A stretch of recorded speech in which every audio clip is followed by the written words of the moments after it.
Assalamualaikum warahmatullahi wabarakatuh. Alhamdulillahirabbil alamin, wassalatu wassalamu ala asyrafil anbiya wal mursalin sayyidina Muhammadin wa ala alihi washabbihi ajmain, amma ba'du. Sebelum saya menjelaskan, mungkin sedikit perkenalan karena memang salah satu dari dua orang yang asing di sini yang bukan orang populer begitu saya. Jadi banyak yang tidak kenal saya di sini. Kalau Gus Rumel, Gus Wafi, Habib Hanif kan sudah orang-orang besar. Jadi saya Maimun Nafis, saya santri di Sarang, saya ngaji kepada Syekhina Muhammad Najih.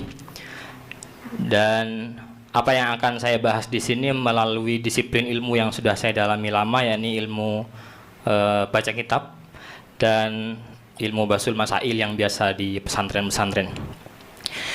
Apa yang akan saya kaji adalah kesesatan logika Imaduddin. Jadi Imaduddin itu membuat logika, tetapi logikanya sesat. Kenapa saya katakan sesat? Karena tidak sesuai dengan disiplin ilmu yang ada. Jadi dia punya logika, tapi disiplin ilmu yang ada tidak sama dengan logika dia. Maka saya klaim bahwa ada kesesatan logika di Imaduddin. Dari mana itu? Ada dua thariqah itsbatun nasab yang sudah disodorkan oleh banyak orang pembela Bani Alawi. Satu khatun nasabah, bahkan Habib Hanif tadi cerita ada 180 bahkan yang menetapkan nasab Bani Alawi. Ada syuhrah wal istifadah, kepopuleran yang sudah sejak lama, itu juga ditolak. Semuanya ditolak oleh Imaduddin. Kenapa itu ditolak? Nah, dari mengetahui kenapa itu ditolak, kita bisa mengetahui akar masalah dari pikiran Imaduddin. Kalau kita bisa membantah akar masalahnya, berarti alasan penolakan Imaduddin tidak berdasar. Kalau alasan penolakannya tidak berdasar, maka semua hujah yang disebutkan seharusnya harus diterima demi ketaatan pada ilmu. Pertama, Imaduddin itu menolak syuhra istifadah. Dia berargumentasi pakai kitab Muqaddimat fi Ilmil Ansab. Dia menukil ibarat wa alla yakuna laha ma yu'ariduha min riq'atin atau min ruq'ah min ruq'atin qat'iyatid dalalah. Di ibaratnya bilang bahwa syuhra istifadah itu tidak boleh bertentangan dengan catatan yang qat'iyatud dilalah atau tafsirnya absolut, tafsirnya pasti. Lalu interpretasi Imaduddin terhadap kaidah itu adalah Syajarah al-Mubarakah yang secara qat'iyud dilalah menyatakan anaknya Ahmad hanya 3 dan tidak ada yang bernama Ubaid. Jadi menurut Imaduddin, kitab Syajarah Mubarakah itu riq'ah atau ruq'ah qat'iyatud dilalah. Dia adalah catatan yang qat'iyatud dilalah. Dilalahnya pasti menafikan Ubaidillah. Nah, itu kita uji nanti. Ini juga dia di kitab bahasa Arabnya juga mengatakan wa dzakara al-Imam Al-Fakhr Ar-Razi biwuduh secara zahir anna Ahmad al-Abah ibn Isa aqibuhu min salasati abna'in faqat. Dia menghasar sekali bahwa cuma hanya ada 3. Pakai apa? Pakai jumlah ismiyah katanya. Qawaid muhaddadah fi ilmil ansab. Itu adalah kaidah-kaidah yang sudah paten dalam ilmu nasab. Kalau sudah pakai jumlah ismiyah, berarti jumlahnya harus sesuai itu. Beliau menukil kaidahnya dari kitab Al-Mu'qibun karya Syekh Mahdi Rajai. Wa min dzalik idza qalu aqibuhu min fulan. Aqibuhu mubtada min fulan khabar. Al-aqib min fulan mubtada khabar. Fa innahu yadullu ala anna aqibahu munhasirun fihi. Nah, jadi itu menunjukkan bahwa keturunannya hanya yang disebut itu saja yang ada. Itu klaim Imaduddin. Kemudian dari sumber yang bisa dipercaya, Imaduddin juga pernah bilang wa nassun sorihun qati'un. Labelnya keren sekali itu. Nas, soreh, qati'. Qati' itu tidak bisa ditakwil. Minan nasabah Al-Fakhr Ar-Razi fi awalil qarni sabi' bi anna Ahmad la yakunu lahu akibun illa min salasati banin. Fama dzukira ba'dahu, kalau ada catatan setelah itu da'iyun la yathbut atau la yuqbal. Maka catatan setelahnya ditolak semua hanya gara-gara ini. Gus, mohon maaf. Ya. Ini tulisan siapa sebenarnya? Ini dari bahasa Arab, ini tulisan siapa? Ibarah ini. Dari Imaduddin. Kiai Imaduddin dalam tulisannya menuliskan dalam bahasa Arab seperti itu ya, baik. Imaduddin kan nulis bahasa Arab, dia bicara bahasa Arab juga. Orang Banten. Orang Banten. Walhasil akar masalah dari penolakan dia adalah dari Syajarah Al-Mubarakah dan menggunakan teori jumlah ismiyah. Maka dari itu di sini saya akan membahas 4 hal, tapi pembahasan utama saya cuma di 2. 1 ya Syajarah Mubarakah, 2 jumlah ismiyah. Nah, nanti ada tambahan sedikit, sebentar saja kita akan bahas dalil madlul dan kaitan sikap dan nasab. Jadi Syajarah Mubarakah kitab referensi utama pembatal nasab. Jadi kalau ini kitab runtuh, maka makolahnya Gus Wafi muncul lagi itu, selamat datang di kebenaran, karena hanya ini sebenarnya argumentasi dia. Jantungnya. Nah, kita buka. Pertama, kejanggalan penisbatan nasab, penisbatan kepada Fakhruddin Ar-Razi. Topik yang mau kita bahas, kebenaran penisbatan kitab Syajarah Al-Mubarakah kepada Imam Fakhruddin Ar-Razi dipertanyakan. Kenapa dipertanyakan? Karena banyak pakar yang mempertanyakan. Mohon maaf, meskipun Pak Kiai Imaduddin sudah pernah ngarang kitab Balaghah, pernah ngarang kitab usul, dia bukan pakar manuskrip. Dia bukan pakar catatan. Ini sudah ada 3 orang nih. 1 Dr. Muhammad Abu Bakar Ba'azib, An-Nasabah Ibrahim bin Mansur.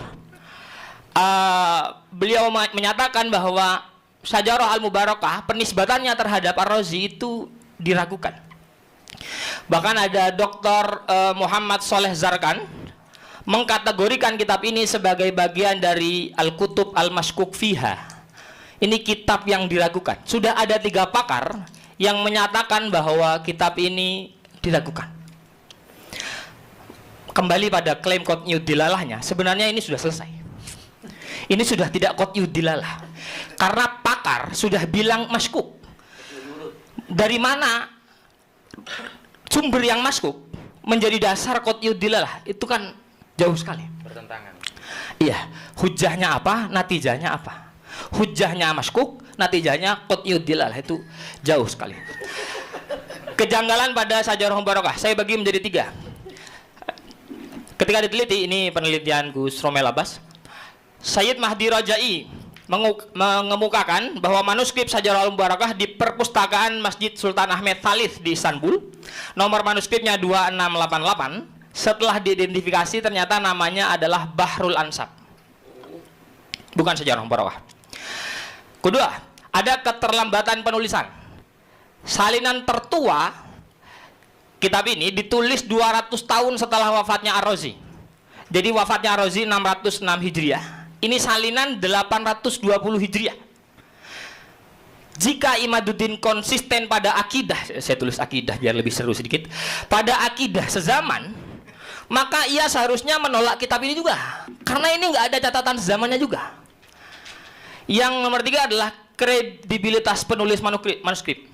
Jadi manuskrip yang tahun 800 ini, penulisnya namanya Wahid bin Syamsuddin. Dia sosok yang majhul, tidak terlacak. Tidak jelas ini orang siapa, kredibilitasnya apa. Dari ketiga hal ini menjadi sangat berdasar kenapa 3 pakar tadi mengatakan ini kitab maskukun fiha. Ini kitab layak untuk diragukan. Nisbatnya, betulkah ini karya Ar-Razi? Kemudian ada kejanggalan yang lain. Kejanggalan yang lain adalah kurangnya referensi historis. Tidak ada ulama selama hampir 800 tahun yang menyebutkan Ar-Razi memiliki kitab Syajarah Mubarakah. Imam Ar-Razi itu imam besar. Dia akan dikarang dalam banyak tobokot-tobokot. Dan ketika menulis tentang sejarah Imam Ar-Razi, pasti karya-karya beliau akan tercantum. Dari semua penulisan Tobakoh, tidak ada yang menulis Syajarah Mubarakah bagian daripada karya Ar-Razi. Jadi menjadi sangat diragukan lagi. Belum ada pakar yang mengakui, ada banyak pakar yang meragukan. Satu yang tidak saya catat, mohon maaf, dalam catatan di Sultan Ahmad Thalith tadi, dia bukan ada proses verifikasi, tapi karena tulisan Wahid bin Samsuddin itu ada tulisan Ahmad Ar-Razinya. Jadi Yunsabu ilar Razi. Yunsabu ilar Razi itu cuma nisbat saja. Jadi nemu kertas, manuskrip, ada catatan nasab, ada nama Fakhruddin Ar-Razinya, lalu ditulislah sebagai Fakhruddin Ar-Razi. Tapi sama sekali tidak melalui proses verifikasi dan itu diakui oleh Mahdi Ar-Rajai sendiri. Coba bandingkan dengan kitab yang lain. Kitab Al-Fahri umpama, tulisan Imam Al-Mirwazi. Itu diakui keberadaannya dan dikaitkan langsung dengan Ar-Razi. Memang Imam Ar-Razi yang minta muridnya untuk nulis itu dan diakui. Verifikasinya ada, datanya ada, semuanya jelas. Sajarah Mubarakah tidak punya itu. Secara isi juga bermasalah. Ada indikasi ideologi Syiah. Kita tidak sedang ingin berdebat mengenai Syiah atau Sunni, tidak. Tetapi kalau penulisnya Sunni, tetapi isi materinya kemudian Syiah, maka kita harus bertanya, benarkah ini materi tulisan beliau? Kalau saya santri Kiai Haji Maimun Zubair, tapi saya buat buku menghabisi beliau, maka ini benar tulisan saya atau tidak? Jangan-jangan akun Facebook saya dihack untuk menghina-hina beliau, karena tidak mungkin saya menghina beliau. Nah, Imam Ar-Razi, kalau memang Sajarah Mubarakah tulisan Imam Ar-Razi, kenapa putra dari Muhammad ibn Hasan al-Askari diberi julukan Sahibuz Zaman? Julukan Sahibuz Zaman itu adalah julukan orang-orang Syiah kepada Muhammad ibn Hasan al-Askari karena asumsi, entah semua entah sekelompok, saya tidak mengerti, karena asumsi mereka Muhammad bin Hasan al-Askari ini Imam Mahdi, dijulukilah sebagai Sahibuz Zaman, ada di catatannya. Kemudian Abu Abdullah Ja'far diberi julukan sebagai Al-Kadzab. Ini kontradiktif sekali dengan tradisi ulama Sunni. Juga ada doa ketika membahas Abu Bakar, ketika membahas Sayyidina Umar dan keturunan-keturunannya, tidak ada doa radhiyallahu anhunya, tidak ada. Artinya ini sekian kejanggalan yang kita lihat pada kitab Sajarah Al-Mubarakah. Kalau cuma satu persatu, cuma catatan manuskrip saja, atau cuma indikasi Syiah saja, atau cuma tidak diverifikasi ulama saja, mungkin bisa dijawab. Tapi majmu' hadhil muskilat, semua hal ini tertumpuk pada Sajarah Mubarakah. Lalu apa klaim pembenarannya? Maka keabsahan penisbatan Sajarah Mubarakah pada Imam Fakhruddin Ar-Razi sangat meragukan. Kitab ini tidak dapat dijadikan dalil thubut yang valid dalam ilmu nasab. Penggunaan kitab ini oleh Imaduddin sebagai rujukan utama menjadi tidak berdasar.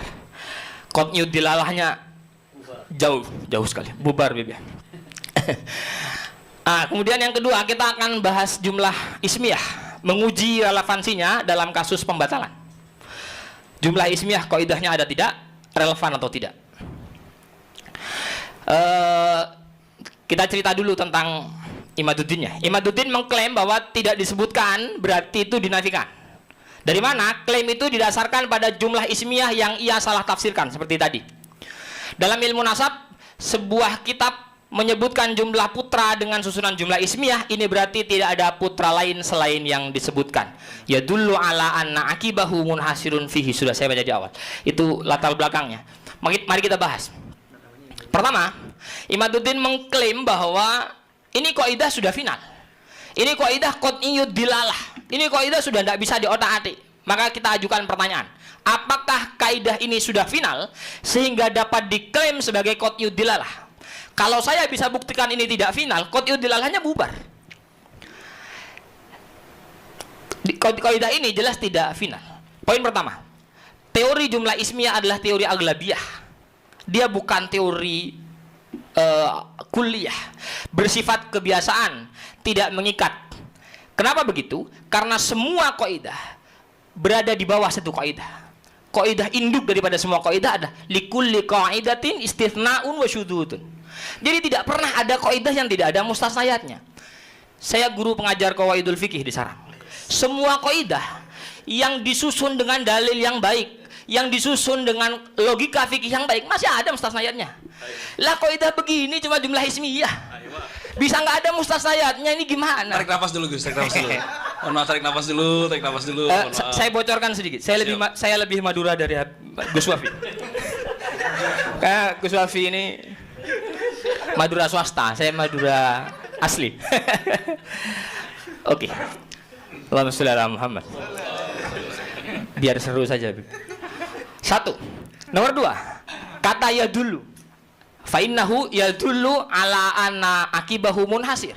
Lafaz ya dulu itu belum tentu ya dulu dilalatan qat'iyah. Lafaz ya dulu itu punya 2 ihtimal.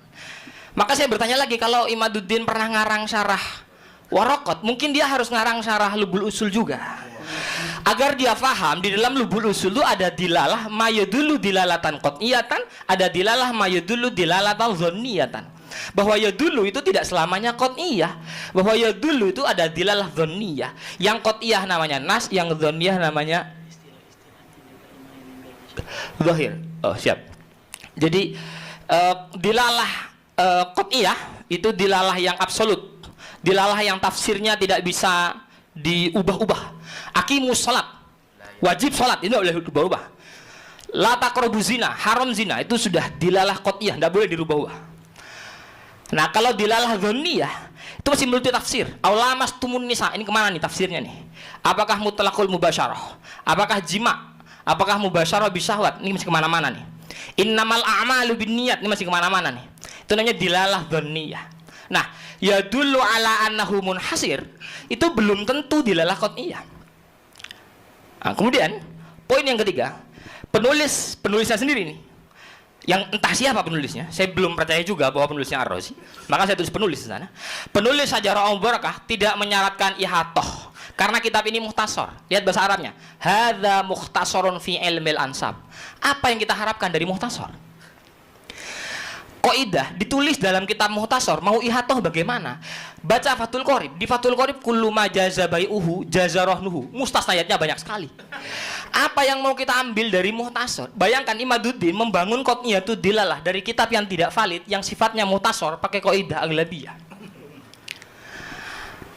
Kita uji. Akurasinya sekarang kita uji. Benarkah jumlah ismiyah selalu hasr? Ternyata kalau diuji sampel secara acak, ini ujian juga dari Gus Rumel. Di Syajarah Al-Barakah, putra Sa'roni bin Ali Al-Uraidi, ditulis anaknya ada 3, jumlah ismiyah itu susunannya. Tapi di kitab sebelumnya, di Tahdzibul Ansab, anaknya ada 4. Kalau memang 3 hasar, berarti dia membuang yang sudah ditetapkan di zaman dulu 4. Oh, hasarnya bahkan menghilangkan anak. Yang dulu juga menyebutkan ada 8. 3 itu menghilangkan 5. Jadi di Al-Majdi menyebut anaknya ada 8. Di Tahdzibul Ansab menyebut anaknya ada 4. Kemudian di Ubaidillah bin Ahmad, anaknya yang barusan itu, di Syajarah Al-Barakah disebutkan Ubaidillah hanya punya 1 anak. Di Al-Majdi kitab yang lebih tua disebutkan 2 anak. Jadi di kitab yang lebih tua 2, di bawahnya 1. Dia mengurangi 1. Nah, awalnya Imaduddin bilang jangan-jangan begitu nyampe Syajarah Al-Barakah memang keturunannya ndak ada, jadi tinggal 1. Loh, masalahnya di Al-Fahri 2 lagi. Kitab setelahnya 612, 2 lagi. Jadi awalnya 2, dia nulis 1, di Al-Fahri jadi 2 lagi. Jumlah ismiyah semua. Ini gimana? Hasarnya di mana? Kemudian sampel nomor 3. Di Syajarah Al-Mubarakah ditulis anaknya Muhammad Al-Akbar bin Ali Al-Uraidi, anaknya ada 7 katanya. Di tahun 606 beliau bilang anaknya ada 7. Tahdzibul Ansab yang wafat tahun 435, anaknya ada 6. Tapi di Al-Majdi tahun 490 Hijriah anaknya 9. Jadi 7 sudah buang 2. Hasarnya tidak valid. Turun ke era setelahnya, kalau kita bandingkan masih orang yang sama, ini sampel keempat. Syajarah Al-Barakah, anak yang direportase bilang 7, Muhammad Al-Akbar masih sama. Di Al-Fahri tinggal 5. Berarti Al-Fahri mengurangi Syajarah Al-Mubarakah, Syajarah Al-Mubarakah mengurangi kitab yang lain. Ini artinya kalau teori jumlah ismiyah itu dipakai, antara kitab nasab yang satu dengan kitab nasab yang lain akan saling membunuh itu. Karena semuanya kurang-kurang data semua. Maka kesimpulan pentingnya adalah setiap 100 nama yang direportase dalam Syajarah Al-Mubarakah ditemukan setidaknya 15 sampai 25 masalah akurasi saat dikonfrontasi dengan referensi yang lebih tua. Kalau pakai Z-score, kesalahan lebih dari 10% menunjukkan bahwa klaim finalitas jumlah ismiyah tidak bisa diterima. Jika teori jumlah ismiyah dalam Sajarah Al-Mubarakah tidak final sebagai nafi, lalu dari mana kesimpulan Imaduddin Qutnyudilalah itu muncul? Referensinya tidak masuk, semuanya tidak masuk. Kemudian itu tadi bahwa kaidah itu tidak final. Tapi nanti bisa jadi celah. Meskipun kaidahnya tidak final, jangan-jangan masih relevan untuk Ubaidillah. Tidak. Kaidah itu tidak final dan tidak relevan untuk Ubaidillah. Kenapa? Karena fakta para ulama. Saya sengaja nulis ini. Yang diambil adalah Al-Muqibun. Kalau dilihat ibarat yang di bawah, kitab yang sama persis dari kaidahnya yang ditulis oleh Imaduddin. Jadi di juz pertama halaman awal kaidahnya dikutip sama Imaduddin. Cuma karena dia tidak hatam atau bagaimana saya tidak paham. Di juz 2 orang yang menulis kaidah itu menetapkan nasab Sadah Ba'alawi. Aqabus Sadah Al-Ba'alawi amma Abu Alawi Ubaidillah bin Ahmad Al-Muhajir An-Nafat ibn Isa An-Naqib fawulida bil Basrah. Yang menulis kaidahnya, ini yang nulis, yang diambil kaidahnya oleh Imaduddin menetapkan Sadah Ba'alawi. Ini kan menjadi sebuah kekonyolan ketika seorang pembaca lebih tahu dari yang nulis kaidah. Yang nulis kaidah tidak menerapkan kaidah itu pada Ubaidillah bin Ahmad. Ini orang yang sama yang mentahqiq Sajarah Al-Mubarakah. Dia juga tetap menetapkan Sadah Ba'alawi, tapi Imaduddinnya masih berdiri sendiri saja deh. Makanya betul sekali kalau disebut kesesatan logika. Kemudian Mahdi Rajai juga yang bilang Ubaidillah jauh dari tempat kodifikasi nasab. Fi khususi, kata Mahdi Rajai yang kaidahnya dikutip oleh Imaduddin, fi khususi halati Abdillah au Ubaidillah kana minal wadih. Jelas sekali kata Syekh Mahdi Rajai, anna hijratahu ila mantikotin kharija aradi kutabil ansab, bahwa perpindahan atau hijrahnya Ubaidillah ke daerah yang ada di luar area para penulis nasab al-awail alladzina kanu umuman fil Iraq wal Iran, yang mayoritas ada di Irak dan Iran. Hijrah itu tadi tasabbaba, yang menjadi sebab fi adami wusuli ismihi ila kutabil ansab. Itulah yang membuat nama beliau tidak tercantum. Karena dulu nama penulis ada di Irak dan Iran, beliau ada di Yaman. Tidak seperti sekarang buat status WA sekarang, teman-teman lihat semua. Keluarga saya di Madura lihat saya sekarang. Itu sekarang. Tapi di masa lalu jarak baina Yaman wa Irak tuh jauh sekali. Maka ketika kaidah jumlah ismiyah ini masih dipakai, padahal penulis kaidahnya sendiri menetapkan Bani Alawi dan menjelaskan korinah kenapa kaidah itu tidak layak diterapkan kepada Ubaidillah, menjadi sangat dipertanyakan. Akhirnya biar kaidah muqabil bil kaidah, kita beri kaidah pembanding. Kaidah yang lebih relevan untuk Bani Alawi terkait kitab yang tidak menyebutkan itu ada 3. 1. As-sukut ala nasab wa adamu dzikri. Tidak menyebutkan nasab atau tidak menyebutkan mbah-mbah nasab, la yu'tabar fi ilmil nasab li'anna sakit yahtamilu fi amrihi al-jahalah awil akhadha an jahil. Karena yang tidak menyebut mungkin saja tidak tahu, atau dia mengutip dari orang yang tidak tahu, awil ittisar, atau mungkin saja dia hanya meringkas. Ini kaidah pembandingnya, dan ini lebih relevan kepada Bani Alawi jika dikaitkan dengan Sajarah Al-Mubarakah. Kaidah yang kedua, zikrul adat la yanfi az-zaid. Penyebutan angka itu tidak menafikan selebihnya. Dan itu diterima dalam banyak fan. Dalam ilmu hadis umpama, Nabi menyebutkan dalam satu riwayat fadilahnya jamaah 25. Yang riwayat yang lain 27. Apakah karena ada 25 lalu 27 ditolak? Ya tidak. Itsbat 25 itu tidak menafikan tambahan untuk 27. Jadi sama-sama saja. Zikrul adat layan fi az-zaid. Ada sebutan angka 3 dengan jumlah ismiyah, itu tidak menolak angka yang selanjutnya. Kemudian kaidah yang ketiga, adamul wijdan la yadullu ala adamil wujud. Tidak menemukan bukti bukan berarti suatu itu tidak ada. Ketika Syajarah Mubarakah tidak menemukan buktinya, bukan kemudian Ubaidillah itu tidak ada. Sebelum saya masuk dalil madlul, saya simpulkan dulu. Jadi klaim Imaduddin adalah ini qat'iyud dilalah. Jadi akhirnya semua tertolak karena ini qat'iyud dilalah. Bahwa Syajarah Mubarakah adalah qat'iyud dilalah sehingga khatun nasabah ditolak, syuhrah wal istifadah ditolak. Semuanya serba ditolak. Nah, qat'iyud dilalahnya rancu dan gagal dari segala arah. Satu, kitabnya maskuk seperti yang saya jelaskan tadi. Dua, qaidahnya tidak relevan. Jadi dari dua itu saja saya tidak yakin perdebatan dengan Kiai Imaduddin butuh 3 hari 3 malam. Oh, tidak tahu ini masuk agitasi atau tidak, mohon maaf Pak. Keceplosan. Kemudian ini tentang dalil dan madlul. Imaduddin menyimpangkan teori dalil madlul. Klaimnya tidak adanya bukti atau tidak adanya dalil tentang seseorang berarti sosok tersebut fiktif. Kalau nggak ada bukti tentang dia berarti dia fiktif. Pertanyaannya adalah, benarkah logika ini atau hanya usaha memaksakan kesimpulan yang sudah keliru sejak awal? Saya ceritakan dulu, dalil madlul ini keluar karena membantah dulu Al-Anwar membuat pernyataan sikap tentang ta'zim habaib itu. Jadi kita menyebutkan kaidah dzikrul adat layan fi az-zaid, lalu dia menyebutkan kaidah al-madlul yahtaju ila dalil. Nah, kita bantah.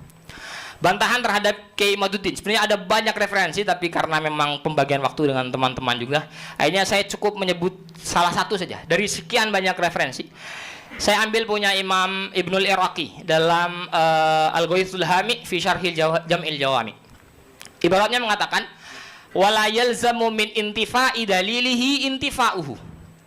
Ketika kita tidak menemukan dalil tentang sesuatu, la yalzamu min intifa'i dalilihi intifa'uhu, bukan berarti sesuatu itu tidak ada. Fa innahu la yalzamu min adamid dalili adamul madlul. Sesungguhnya ketidakadaan bukti itu tidak menunjukkan ketidakadaan madlulnya. Jadi Imaduddin berbohong tentang kaidah ini. Ini harus diketahui orang bahwa dia pernah tidak ilmiah juga, dia pernah salah juga. Jadi pengikutnya jangan fanatik benarlah. Kama la yalzamu min intifa'id dalil 'ala shani intifa'us shani.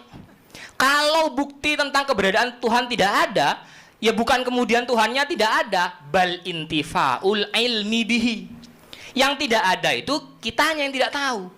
Jadi kalau diterapkan kepada Syajarah Al-Mubarakah umpama, bukan Ubaidillahnya yang tidak ada, tapi penulis Syajarah Mubarakahnya yang tidak tahu. Jadi penulisnya yang tidak tahu, intifa'ul ilmi bihi. Terakhir, sikap dan nasab. Imaduddin mengaitkan sikap-sikap para habaib dengan keabsahan nasab mereka. Jadi kalau sikapnya begini, tidak mungkin ini keturunan Nabi. Saya tidak bahas sikapnya, aman brother, masih fokus saya. Jadi ia berpendapat bahwa perilaku habaib bisa dijadikan dasar untuk meragukan. Pokoknya kalau sikapnya begini tidak mungkin keturunan. Bagaimana kata para ulama? Mohon maaf ibaratnya agak kecil. Jadi menurut para ulama, sikap itu tidak ada kaitannya dengan nasab. Karena Ibnu Hajar sendiri mengatakan, faman ulimat nisbatuhu, orang yang sudah jelas nisbatnya ila alil baitin nabawi wasirril alawi, yang sudah jelas nasabnya kepada Kanjeng Nabi, sudah jelas nasabnya, la yukhrijuhu an dzalik azimu jinayatihi. Bagaimanapun beliau jinayah tanpa membenarkan itu. Kita bukan membenarkan jinayahnya, tidak.